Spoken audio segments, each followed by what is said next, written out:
ಈ ಥರ ಇತ್ತು, ಚೆನ್ನಾಗಿತ್ತು, ಅಷ್ಟು ಚೆನ್ನಾಗಿತ್ತಲ್ಲ, ಬಟ್ ಈಸಿ ಇತ್ತು, ನಾನೇ ಕಲ್ತಿದ್ದಿಲ್ಲ. Hi guys, welcome back to my channel Priyanka Wood.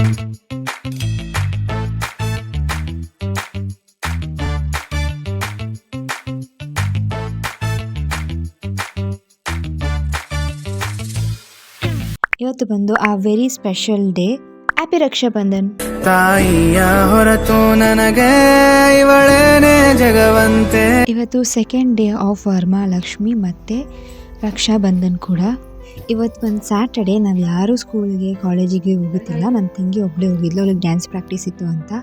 ಸಂಜೆ ಯಶಿಕಾ ಹೋಗಿ ಎಲ್ಲರಿಗೂ ರಾಖಿ ತಂದು ರಾಖಿ ಕಟ್ತಾ ಇದ್ದಾಳೆ.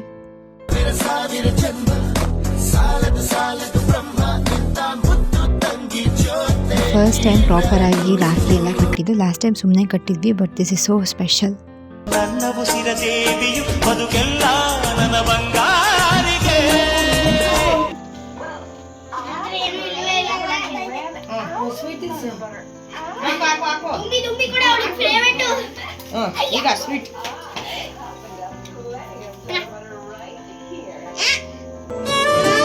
ರಕ್ಷಾಬಂಧನ್ ಟೈಮಲ್ಲಿ ನನಗೂ ಯಾರಾದರೂ ಅಣ್ಣ ಇರಬೇಕಾಗಿತ್ತು ಅಂತ ಅನ್ನಿಸ್ತಾ ಇತ್ತು.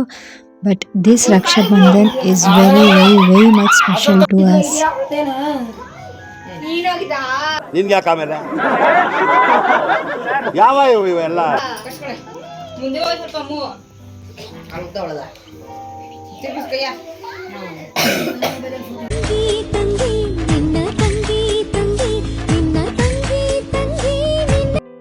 ನಮ್ಮನೇಲಿ ಚಿಕ್ಕವಳು ಅಂದರೆ ಅದು ಯಶಿಕಾ, ಎಲ್ಲರ ಫೇವ್ರೆಟ್ ಯಶಿಕಾ. ಆ್ಯಂಡ್ ನಾನು ಅವಳನ್ನ ಕರೆಯೋದು ಮುಚ್ಚಿ ಅಂತ, ಬಿಕಾಸ್ ಅವಳು ನನಗೆ ಫ್ರೆಂಡ್ ಥರ. ಯಶಿಕಾ ಇಲ್ಲ ಅಂದರೆ ಏನೋ ಒಂಥರ ಅನಿಸ್ತಾ ಇರುತ್ತೆ. ನಮ್ಮನೆ ಕೀಟ್ಲೆ ಮಾಡೋದು, ಆಟ ಆಡೋದು ಎಲ್ಲ ಯಶಿಕಾನೇ. ಅವಳು ಎಷ್ಟು ಚೆನ್ನಾಗಿರ್ತಾಳೋ, ಅವಳಿಗೆ ರೇಗಿಸಿದ್ರೆ ಅಷ್ಟೇ ಕೋಪ ಬರುತ್ತೆ. ಒಂದು ಸತಿ ಏನು ಮಾಡಿದ್ಲು ಅಂದರೆ ನಮ್ಮನ್ನೆಲ್ಲ ಮನೆಯೊಳಗೆ ಕೂಡಾಕ್ಬಿಟ್ಟಿದ್ಲು, ಆಚೆ ಕಡೆ ಚಿಲ್ಕ ಹಾಕ್ಬಿಟ್ಟಿದ್ಲು. ಅದು ಎಲ್ಲರನ್ನೂ ಒಂದೊಂದು ಕಡೆ ಕೂಡಾಕಿದ್ಲು. ತುಂಬ ಕೋಪ ಬರುತ್ತೆ. ಅಟ್ ದ ಸೇಮ್ ಟೈಮ್ ತುಂಬ ಕಾಮಿಡಿ ಮಾಡ್ತಾಳೆ, ಜೋಕ್ಸ್ ಮಾಡ್ತಾಳೆ. ನಮ್ಮ ಮನೆಯ ಕ್ಯೂಟಿ ಪಾಯ್. ಈಗ ನಾವೇನೋ ಆಟ ಆಡ್ತಾ ಇದ್ದೀವಿ ಅಂದ್ಕೊಳ್ಳಿ, ಏನೋ ಸ್ಪೆಷಲಿ ಏನಾದರೂ ನಡೀತಾ ಇದ್ರು, ಯಶಿಕಾ ಇದ್ರೇ ಚಂದ. ನಾವು ಮೋಸ್ಟ್ ಆಫ್ ದ ಟೈಮ್ ನಗಾಡೋದು ಯಶಿಕಾನಿಂದನೇ. ನಾವು ಎಷ್ಟು ಕಿತ್ತಾಡ್ತೀವಿ ಅಂದರೆ ನಾವು ಯಶಿಕನ ಜೊತೆ ಕೂಡ ಕಿತ್ತಾಡ್ತೀವಿ. ಎಸ್ಪೆಷಲಿ ನಾನು ಯಶಿಕನ ಜೊತೆ ಜಗಳ ಆಡಿದ್ದೀನಿ ತುಂಬ ಸತಿ.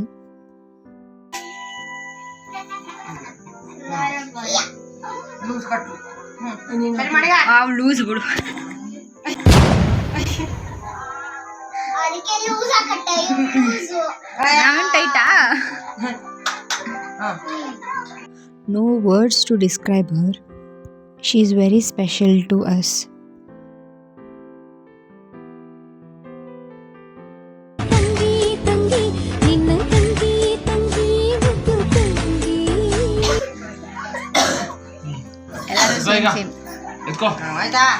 ಅಮ್ಮ ಪ್ರಸಾದಕ್ಕೆ ಮೊಸರನ್ನ ಮಾಡಿದ್ರು, ಸೊ ಅದನ್ನು ನನ್ನ ಲಂಚಲ್ಲಿ ತಿಂದೆ. ಇದು ಲಾಸ್ಟ್ ಈವ್ನಿಂಗ್, ಬಿಕಾಸ್ ನಾಳೆ ದೇವ್ರನ್ನ ತೆಗಿತೀವಿ. ಎಷ್ಟು ಚೆನ್ನಾಗಿ ಕಾಣಿಸ್ತಾ ಇದ್ದಾರಲ್ಲ. ಈಗ ಅಮ್ಮ ಪೂಜೆ ಮಾಡಿ ಆಮೇಲೆ ಇದು ನೈಟ್ ಸ್ವಲ್ಪ ಎಡಿಟಿಂಗ್ ಇತ್ತು, ಅದೆಲ್ಲ ಮುಗಿಸ್ಕೊಂಡು ಹೆಂಗೆ ಕಾಣಿಸುತ್ತೆ ಅಂತ ನಿಮಗೆ ತೋರ್ಸೋಕ್ಕೆ ಅಂತ ವಿಡಿಯೋ ಕ್ಯಾಪ್ಚರ್ ಮಾಡಿ ಮಲಗಿದೆ. ಇದು ನೆಕ್ಸ್ಟ್ ಡೇ ಮನೆ ಎಲ್ಲ ಕ್ಲೀನ್ ಮಾಡಬೇಕಲ್ವ, ಸೊ ಹಂಗಾಗಿ ನಾವು ಪರ್ಕೆ ಅಥವಾ ಮನೆ ಒರೆಸೋದು ಏನೂ ಯೂಸ್ ಮಾಡಲ್ಲ, ಬಟ್ಟೆಯಲ್ಲೇ ಎಲ್ಲ ಕ್ಲೀನ್ ಮಾಡ್ಕೊಳ್ತೀವಿ. ಸೊ ಇವಾಗ ನಾನು ಬಟ್ಟೆಲೆಲ್ಲ ಕ್ಲೀನ್ ಮಾಡ್ತಿದ್ದೆ, ಅಷ್ಟೊತ್ತಿಗೆ ಅಮ್ಮ ಬಂದು ಕ್ಲೀನ್ ಮಾಡ್ತಾ ಇದ್ದಾರೆ. ಅದಾದಮೇಲೆ ನಾನೆಲ್ಲ ಕ್ಲೀನ್ ಮಾಡಿಕೊಂಡೆ. ಅಮ್ಮ ನನ್ನ ಬೆಡ್ಶೀಟ್ನೆಲ್ಲ ಮುಚ್ಚಿಟ್ರು. ನೆಕ್ಸ್ಟ್ ಪಾರ್ಟ್ ಅಂತ ಹೋಗಿ ಸ್ನಾನ ಎಲ್ಲ ಮಾಡ್ಕೊಂಡ್ಬಂದು ರಂಗೋಲಿ ಬಿಡಿಸಿದ್ದೆ ನಾನು. ಅಮ್ಮ ಪೂಜೆ ಮಾಡೋಕ್ಕೆ ಎಲ್ಲ ರೆಡಿ ಮಾಡ್ಕೊಂಡ್ರು.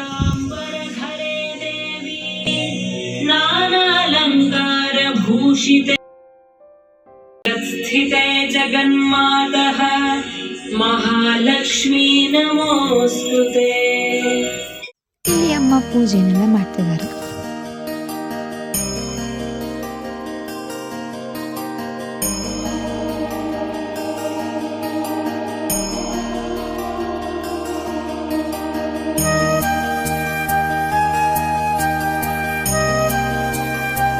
ಇವಾಗ ದೇವ್ರು ತೆಗಿಯೋ ಟೈಮ್. ಬೇಜಾರಾಗುತ್ತೆ ತೆಗಿಬೇಕಾದ್ರೆ, ಬಟ್ ಏನು ಮಾಡೋಕ್ಕಾಗಲ್ಲ, ತೆಗಿಲೇಬೇಕು. ಸೊ ಈಗ ನಾವೆಲ್ಲ ಡೆಕೋರೇಷನ್ ಎಲ್ಲ ಏನು ಮಾಡಿದ್ವಿ ಅದನ್ನೆಲ್ಲ ನಿಧಾನಕ್ಕೆ ನೀಟಾಗಿ ಎಲ್ಲನೂ ತೆಗಿತಾ ಇದ್ದೀವಿ ಒಂದೊಂದಾಗಿ. ಫಸ್ಟ್ ಅಮ್ಮ ದೇವಿದು ಸೀರೆ ಎಲ್ಲನೂ ತೆಗೆದ್ರು, ಒಡವೆ ಎಲ್ಲನೂ. ಆವಾಗ ನಾವು ಅದನ್ನು ಮುಚ್ಚಿ ಇಟ್ಟು ನೆಕ್ಸ್ಟ್ ನಮ್ಮ ಬ್ಯಾಕ್ ಡ್ರಾಪ್ ಎಲ್ಲ ಏನಿದೆ ಅದನ್ನೆಲ್ಲ ತೆಗಿತಾ ಇದ್ವಿ. ಇದನ್ನೆಲ್ಲ ತೆಗೆದ್ಮೇಲೆ ಒಂದೆರಡು ದಿನ ಬೂಳ ಖಾಲಿ ಅಂತ ಅನ್ನಿಸ್ತಾ ಇತ್ತು. ಬಿಕಾಸ್ ಒಂದೆರಡು ದಿನ ದೇವ್ರನ್ನ ಅಲ್ಲೇ ಕೂರಿಸಿದಂಗೆ ನೋಡಿ ಏನೋ ಒಂಥರ ಅನ್ನಿಸ್ತಾ ಇತ್ತು. ಅದಾದಮೇಲೆ ಅಮ್ಮ ಟೀ ಇಟ್ಕೊಟ್ರು, ಟೀ ಮತ್ತು ಬಿಸ್ಕೆಟ್ ತಿಂದ್ವಿ. ಇವತ್ತು ನಮ್ಮ ಮನೇಲಿ ಬಾಳೆದೆಲೆ ಇತ್ತಲ್ವ, ಸೊ ಹಂಗಾಗಿ ದೋಸೆ, ಬಾಳೆದೆಲೆ ಮತ್ತು ಆಲೂಗಡ್ಡೆ ಪಲ್ಯ. ನನಗೆ ಈ ನಡುವೆ ತುಂಬ ಇಷ್ಟ ಆಗ್ಬಿಟ್ಟಿದೆ. ಬರೀ ದೋಸೆ, ಚಟ್ನಿ, ಆಲೂಗಡ್ಡೆ ಪಲ್ಯ, ದೋಸೆ, ಚಟ್ನಿ, ಆಲೂಗಡ್ಡೆ ಪಲ್ಯ ಅಂತ ಹೇಳ್ತೀನಿ, ಅಷ್ಟೊಂದು ಇಷ್ಟ ಆಗಿದ್ದೆ. ಆ್ಯಂಡ್ ಆಲ್ಸೋ ನನಗೆ ನಾಳೆಯಿಂದ ಅಂದರೆ ಮಂಡೆಯಿಂದ FA1 ಟೆಸ್ಟ್ ಸ್ಟಾರ್ಟ್ ಆಗುತ್ತೆ. ನಾಳೆ ನನಗೆ ಫಿಸಿಕ್ಸ್ ಬೇರೆ ಇದೆ. ಸೊ ಇದನ್ನು ತಿಂದ್ಬಿಟ್ಟು ಬೇಗ ಫಿಸಿಕ್ಸ್ನ ಕಲ್ತ್ಕೋಬೇಕು, ಅದನ್ನು ಕಲಿಬೇಕು. ಮಧ್ಯಾಹ್ನಕ್ಕೂ ನಾನು ಸೇಮ್ ಇದೆ ತಿಂದಿದ್ದು, ಬೆಲ್ದನ ತಿಂದೆ. ಆ್ಯಂಡ್ ಓದ್ಕೋತಾ ಇರಬೇಕಾದ್ರೆ ಅಮ್ಮ ಒಬ್ಬಿಟ್ಟನ್ನ ಬಿಸಿ ಮಾಡಿ ತಂದುಕೊಟ್ರು. ಆ್ಯಂಡ್ ಇದು ಬಂದು ನೆಕ್ಸ್ಟ್ ಡೇ. ಟೆಸ್ಟ್ ಓಕೆ ಥರ ಇತ್ತು, ಚೆನ್ನಾಗಿತ್ತು, ಅಷ್ಟು ಚೆನ್ನಾಗಿತ್ತಿಲ್ಲ, ಬಟ್ ಈಸಿ ಇತ್ತು. ನಾನೇ ಕಲ್ತಿದ್ರು ಮರ್ತೋಯ್ತು ಅಷ್ಟೇ. ಆ್ಯಂಡ್ ಇವಾಗ ಸ್ವಲ್ಪ ಹೊತ್ತು ಮೊಬೈಲ್ ನೋಡಿ ಮಲಗಿ ಇಲ್ಲಾಂದರೆ ಎಡಿಟ್ ಮಾಡಿ ನಿದ್ದೆ ಮಾಡಬೇಕು. ಅದಾದಮೇಲೆ ಮಿಸ್ಟ್ರಿ ಆ್ಯಂಡ್ ಕನ್ನಡ. ನಿನ್ನೆ ಎಲ್ಲ ಏನಾಯಿತು ಅಂತ ನನಗೆ ಲಾಸ್ಟ್ ಟೆಸ್ಟ್, ಬಟ್ ನಾಳೆ ಫುಲ್ ಡೇ. ಇವತ್ತು ಒಂದಿನ 2 days ಆಫ್ಟರ್ ಇತ್ತು, ನಿನ್ನೆ ಮತ್ತು ಇವತ್ತು ನೆಕ್ಸ್ಟ್ ಡೇ ಕಲಿರಿ ಅಂತ. ಬಟ್ ಅದು ನಿದ್ದೆ ಬರ್ತಾಂದ್ಬಿಟ್ಟು ಬರ್ತಂದೆ. ನಿನ್ನೆ ನಮಗೆ ಫಿಸಿಕ್ಸ್ ಮತ್ತು ಏನು ಇಂಗ್ಲೀಷ್ ಇತ್ತು. ಸೊ ಫಿಸಿಕ್ಸು ಪರವಾಗಿಲ್ಲ ಬರ್ತಿದ್ದೀನಿ ಅಂತ ಅಂದ್ಕೊಳ್ತೀನಿ. ಆ್ಯಂಡ್ ನಮಗೆ ಇವತ್ತು ಅಷ್ಟೇ ಕೆಮಿಸ್ಟ್ರಿ ಪ್ರಾಬ್ಲಮ್, ನಿನ್ನೇನೋ ಪ್ರಾಬ್ಲಮ್. ಈ ಪ್ರಾಬ್ಲಮ್ ದೊಡ್ಡ ಪ್ರಾಬ್ಲಮ್. ನಾನು ಸತಿ ಟೆಸ್ಟಲ್ಲಿ ಇತ್ತಲ್ಲ ಅವಾಗಲೂ ಅಷ್ಟೇ, ಎಷ್ಟು ಈಸಿ ಗೊತ್ತಾ, ಈಸಿ ಅಂದ್ಬಿಟ್ಟು ಹಾಗೆ ಬಿಡು ಬೈಬೋದು. ಈಸಿ ಅವತ್ತು ನಾವು ಮಿಸ್ ಮಾಡ್ತಿದ್ರೆ ನೆನಪಾಗುತ್ತೆ ಬೈಬೋದು ಅಂತ. ಅದು ಓದ್ಬೇಕಾದ್ರೆ ಮಿಸ್ ಮಾಡಿಸಿದ್ರು ಅಂತ ನೆನಪಾಯಿತು, ಸ್ಟೆಪ್ಸ್ ಎಲ್ಲ ನೆನಪಾಯಿತು. ಆದರೆ ಎಕ್ಸಾಮಲ್ಲಿ ಮಾತ್ರ ನೆನಪೇ ಆಗಲಿಲ್ಲ. ಯೂನಿಟ್ ಟೆಸ್ಟ್ ಟೈಮಲ್ಲಂತೂ ನೆನಪೇ ಆಗಲಿಲ್ಲ. ಆ್ಯಂಡ್ ಸೇಮ್ ಥಿಂಗ್ ಇವತ್ತು ಆಯಿತು. ಆ್ಯಂಡ್ ಸೇಮ್ ನೋಟ್ಸಲ್ಲಿ ಏನಿತ್ತು ಸೇಮ್ ಕ್ವೆಶನ್, ಟೆಕ್ಸ್ಟ್ ಬುಕ್ಕಲ್ಲಿ ಏನಿತ್ತು ಸೇಮ್ ಕ್ವೆಶನ್ ಬಂದಿತ್ತು. ಬಟ್ ನಾನು ಅದು ನೋಡಿದ್ದಿಲ್ಲ ಸೇಮ್ ಕ್ವೆಶನ್ ಅಂತ. ಆಯಿತು, ನೆನ್ನೆನೂ ಅಷ್ಟೇ ಸೇಮ್ ಕ್ವೆಶನ್, ಬಟ್ 2 5 ಮಾರ್ಕ್ಸ್ದು. ಅದೇ 5 ಮಾರ್ಕ್ಸ್ ಹೋಯಿತು ಅಂದರೆ ನನಗೆ 35ಗೆ ಕೆಮಿಸ್ಟ್ರಿ ಮತ್ತು ಫಿಸಿಕ್ಸ್ 35ಗೆ. ಅದೇ 5 ಮಾರ್ಕ್ಸ್ ಹೋಯಿತು ಅಂದರೆ ಇನ್ನು ಬಾಕಿದ್ರಲ್ಲಿ ಯಾವುದ್ರಲ್ಲೂ ಹೋಗಿದ್ರೆ ಒಂದು 20ಕ್ಕಿಂತ ಕೆಳಗೆ ಬಂದುಬಿಡುತ್ತೆ ಅಂತ, 30ಕ್ಕಿಂತ ಮೇಲಾದರೂ ಇರಲಿ ಅಂತ ಅಂದ್ಕೊಳ್ತಾ ಇದ್ದೀನಿ. ಬಿಕಾಸ್ ಇದನ್ನ ಆ್ಯನ್ಯುವಲ್ ಎಕ್ಸಾಮ್ಗೆ ಆ್ಯಡ್ ಮಾಡ್ತಾರಂತೆ. ಇದು ಫಸ್ಟ್ ಟೈಮ್ ಅಲ್ಲ, ನಾನು 8th ಸ್ಟ್ಯಾಂಡರ್ಡಿಂದನೂ ಅಷ್ಟೇ ಈಸಿ ಅಂತ ಬಿಡ್ಕೊಂಡು ಹೋಗ್ತೀನಿ. ನನ್ನ ಮೇಲೆ ಅಲ್ಲಿ ಕಷ್ಟ ಇರ್ತದೆ, ಆವಾಗ ಮನೆಗೆ ಬಂದ್ಬಿಟ್ಟು ಹಿಂಗೆ ಗಿಲ್ಟ್ ಫೀಲ್ ಮಾಡೋದು. ಕನ್ನಡ ಇಂಗ್ಲೀಷ್ ಪರವಾಗಿಲ್ಲ ಬರೆದಿದ್ದೀನಿ, ಕನ್ನಡ ಇಂಗ್ಲೀಷ್ ಫುಲ್ ಬರೆದಿದ್ದೀನಿ. ಆ್ಯಂಡ್ ನಾಳೆ ಬಂದು ಮ್ಯಾಥ್ಸ್ ಮತ್ತು ಕಂಪ್ಯೂಟರ್ ತುಂಬ ಇದೆ. ಅದನ್ನು ಒಂದು ಸತಿ ರಿವೈಸ್ ಮಾಡಿರೋದ್ರಿಂದ ಇನ್ನೊಂದು ಡೆಸಿಮಲ್ ಏನಿದೆ ಅದು ಸ್ವಲ್ಪ ಚೆನ್ನಾಗಿ ಓದಬೇಕು. ಮತ್ತು ಇನ್ನೊಂದು ಮ್ಯಾಥ್ಸ್ ಟ್ರಿಗ್ನೋಮೆಟ್ರಿ ಇದೆ. ಟ್ರಿಗ್ನೋಮೆಟ್ರಿ ಬರೀ ಪ್ರೂವ್ ದಿಸ್ ಅಂತ ಹೇಳ್ತಾರೆ. ಸೊ ಅದೇ ಕಷ್ಟ. ಸೊ ಇವಾಗ ಅದನ್ನು ಪ್ರಾಕ್ಟೀಸ್ ಮಾಡಬೇಕು. ಇನ್ನು ಬಟ್ಟೆ ಚೇಂಜ್ ಮಾಡಿದೆ. ಇವಾಗ ಟೈಮ್ ಬಂದು 3:30. ನಾನು 15 ಮಿನಿಟ್ಸ್ ಆದರೆ ಮೊಬೈಲ್ ಕೂಡ ಚಾರ್ಜಿಲ್ಲ. ಇನ್ನು 15 ಮಿನಿಟ್ಸ್ ಆದರೆ ನನ್ನ ತಂಗಿ ಅಮ್ಮ ಎಲ್ಲ ಬರ್ತಾರೆ ಮನೆಗೆ. ಆ್ಯಂಡ್ ನಾನು ಇವಾಗ ಬಂದು ನಂದು ಯೂನಿಫಾರ್ಮ್ದು ವೇಲ್ ಸಿಕ್ಕಿತ್ತಲ್ಲ, ಮತ್ತು ಇದು ಬಿಚ್ಚೋಗಿತ್ತು. ಸೊ ಹಂಗಾಗಿ ಅದನ್ನ ಹೊಲಿಸ್ಕೊಂಡು ನನಗೆ ಅದು ಸ್ಟಿಚ್ ಮಾಡಿಸ್ಬೇಕು ಅಂದರೆ ಮಾಡಿಸ್ಬೋದಿತ್ತು. ಸೊ ಹಂಗಾಗಿ ಹಂಗೆ ಅರ್ಧೋಗಿತ್ತಲ್ಲ, ನಾನು ಕ್ಲಾಸಿಗೆ ಹೋಗಿ ಫ್ಲ್ಯಾಶ್ ಹಾಕಿ ಬೆಳಿಗ್ಗೆ ನೋಡಿದೆ ಅರ್ಧೋಗಿದ್ದನ್ನ, ಬಟ್ ಮಾಡಿಸ್ಬೇಕು ಅಂತಿದ್ದೀರ. ಸೊ ಮಾಡಿಸ್ತಾಯಿತ್ತು. ನಾನು ಒಂದು ಟಾಪೇ ತೊಗೊಂಡೋಗಿಲ್ಲ. ಆ್ಯಕ್ಚುಲಿ ಟಾಪನ್ನು ಸ್ಟಿಚ್ ಮಾಡಿಸ್ಬೇಕು, ಫುಲ್ ಹೋಗೋದಿಲ್ಲ. ಬಟ್ ಮನೇಲೇ ಮಾಡಿಸ್ಕೊಳ್ತೀನಿ. ನಾಳೆ ನಾನು ಹೆಂಗೆ ಕಾಣಿಸ್ತೀನಿ ಅಂತ ನಿಮಗೆ ತೋರಿಸ್ತೀನಿ. ಓಕೆನಾ? ಮನೆಗೆ ಬಂದಮೇಲೆ ತೋರಿಸ್ತೀನಿ. ಮನೆಗಿಂತ ಮುಂಚೆ ತೋರ್ಸೋಕ್ಕಾಗಲ್ಲ. ಬಿಕಾಸ್ ನಾನು ಟೆಸ್ಟ್ ಟೈಮಲ್ಲಿ ವ್ಲಾಗ್ ಮಾಡಲ್ಲ. ಆ್ಯಕ್ಚುಲಾಗಿ ಹೇಳ್ಬೇಕಂದ್ರೆ ನಾನು ಟೆಸ್ಟ್ ಟೈಮಲ್ಲಿ ವ್ಲಾಗ್ ಮಾಡಲ್ಲ. ಏನಕ್ಕೆ 9th ಸ್ಟ್ಯಾಂಡರ್ಡ್ ಅಲ್ಲ 9th ಯಾವಾಗಲೂ ಒಂದ್ಸತಿ ಟೆಸ್ಟ್ ಟೈಮಲ್ಲಿ ಅವಾಗ ವ್ಲಾಗ್ ಮಾಡಿದ್ದೆ. ಆ ಟೆಸ್ಟು ಅಲ್ಲಿ 7th ಮಾಡಿದೆ. ಆ್ಯಕ್ಚುಲಿ 7th ಮಾಡಿದೆ. ಅದು ಸ್ವಲ್ಪ ಹಿಂಗೆ ಹೋಯ್ತು ಎಕ್ಸಾಮು. ಮತ್ತು ಸೆಂಟ್ರಲ್ ಮಾಡಿದ್ದೆ, 9th ಹಂಗೆ ಆಯಿತು. 8th ಮಾಡಿದ್ದಿಲ್ಲ ನಾನು. ಆ್ಯಂಡ್ 10th ಮ್ಯಾಥ್ಸ್ ಟೆಸ್ಟ್ ಇತ್ತು ನಂಗೆ ಅವತ್ತು. ಮ್ಯಾಥ್ಸು ಫಸ್ಟ್ ಲೆಸನ್ ಈಸಿ ಇತ್ತಲ್ಲ ಅಂತ ವ್ಲಾಗ್ ಮಾಡಿದೆ, ಬಟ್ ಮಿನಿ ವ್ಲಾಗ್ ಮಾಡಿದೆ. ಬಟ್ ಆಯಿತಾ, ಅದಾದಮೇಲೆ 10th ಮಿಡ್ ಟರ್ಮಲ್ಲೂ ಮಾಡಿದೆ, ಅದು ಹೋಯಿತು. ಆ್ಯಂಡ್ ಮತ್ತೆ ಇನ್ಯಾವುದು ಮಾಡಿದೆ, ಮತ್ತು ಇವಾಗ ಮಾಡ್ತಿದ್ದೀನಿ. ನಾಳೆ ಏನಾಗುತ್ತೋ ನನಗೆ ಏನಿಲ್ಲ, ಎಲ್ಲ 30 ಮೇಲೆ ಬಂದರೆ ಅಷ್ಟೇ ಸಾಕು. ನಮಗೆ ನೋಡೋಣ ಇನ್ನೂ ಚೆನ್ನಾಗಿ ಮಾಡೋದು. ಲಾಸ್ಟ್ ಟೈಮು ಯೂನಿಟ್ ಟೆಸ್ಟಲ್ಲೂ ಹಿಂಗೆ ಅಂದ್ಕೊಂಡಿದ್ದೆ, ಹೋಯ್ತು. ಇಂಗ್ಲೀಷ್ ಓದ್ಕೊಂಡು ಹೋಗಿದ್ದಿಲ್ಲ, ಬಟ್ ಆದರೂ ಬರುತ್ತೆ. ಇವತ್ತು ಕನ್ನಡನ ಅಷ್ಟೊಂದು ಜಾಸ್ತಿ ಸುಮ್ಮನೆ ಹಂಗೆ ಮೇಲೆ ರಿವೈಸ್ ಮಾಡ್ಕೊಂಡು ಹೋಗಿದೆ, ಅದು ಬರುತ್ತೆ. ಈ ಕೆಮಿಸ್ಟ್ರಿ ನೋಟ್ಸಲ್ಲಿತ್ತು ಅದು ಸೇಮ್, ಬಟ್ ನಾನು ಮಾಡಿದ್ದು ಸೇಮ್ ಎಂಪರಿಕಲ್ ಫಾರ್ಮುಲಾ. ಅದೊಂದೇ ತೊಗೊಂಡೋಗಿದ್ದೆ ನಾನು 5 ಮಾರ್ಕ್ಸಿಗೆ. ಇನ್ನೊಂದು ನಂಗೆ ಗೊತ್ತಿದ್ದಿಲ್ಲ, ನಾನು ಕಲ್ತಿದ್ದಿಲ್ಲ, ನಾನು ಬರ್ತಿಲ್ಲ.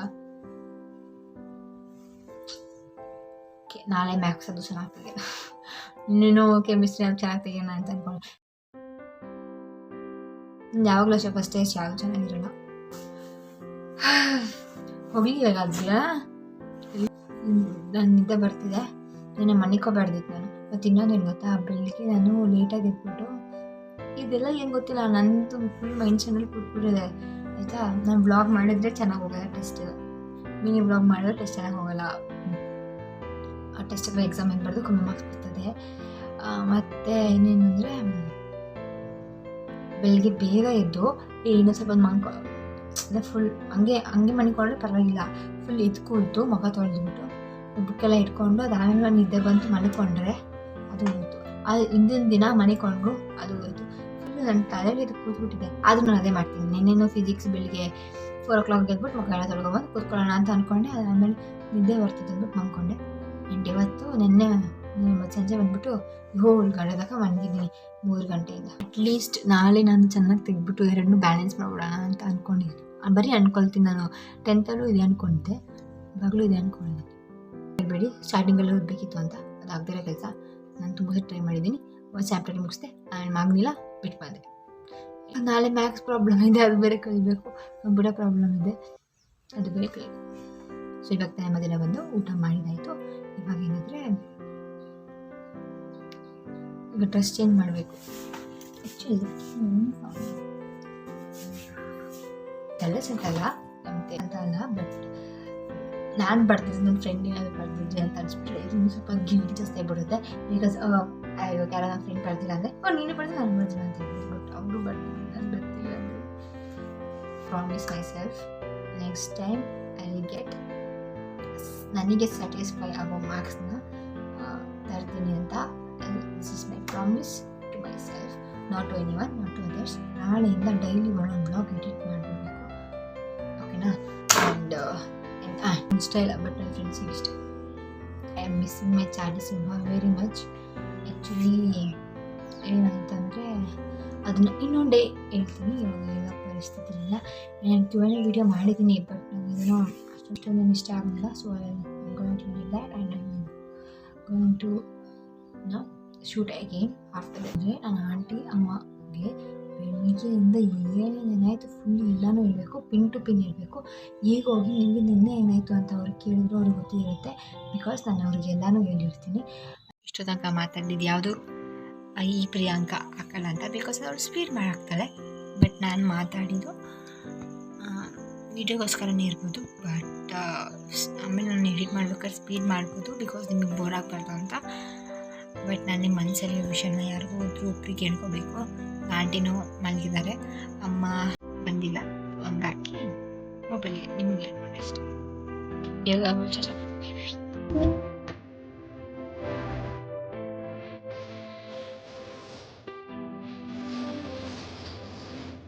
ಸೊ ಗೈಸ್, ಇವತ್ತಿನ ವಿಡಿಯೋ ಇಷ್ಟೇ. ಇನ್ ಕೇಸ್ ನಿಮಗೆ ವಿಡಿಯೋ ಇಷ್ಟ ಆದರೆ don't forget to like, share and comment. ನೀವು ನನ್ನ ಚಾನಲ್ಗೆ ಸಬ್ಸ್ಕ್ರೈಬ್ ಆಗಿಲ್ಲ ಅಂದರೆ ಬೇಗ ಹೋಗಿ ಸಬ್ಸ್ಕ್ರೈಬ್ ಆಗಿ, ಪಕ್ಕದಲ್ಲಿ ಬರೋ ಬೆಲ್ಲೈಕನ್ನ ಕ್ಲಿಕ್ ಮಾಡಿ, ಸೊ ದಟ್ ನನ್ನ ಪ್ರತಿ ವಿಡಿಯೋ ನೋಟಿಫಿಕೇಷನ್ ನಿಮ್ಗೆ ಫಸ್ಟ್ ಬರುತ್ತೆ. Thank you for watching. Meet you upon next video. Until that take care. Bye bye guys.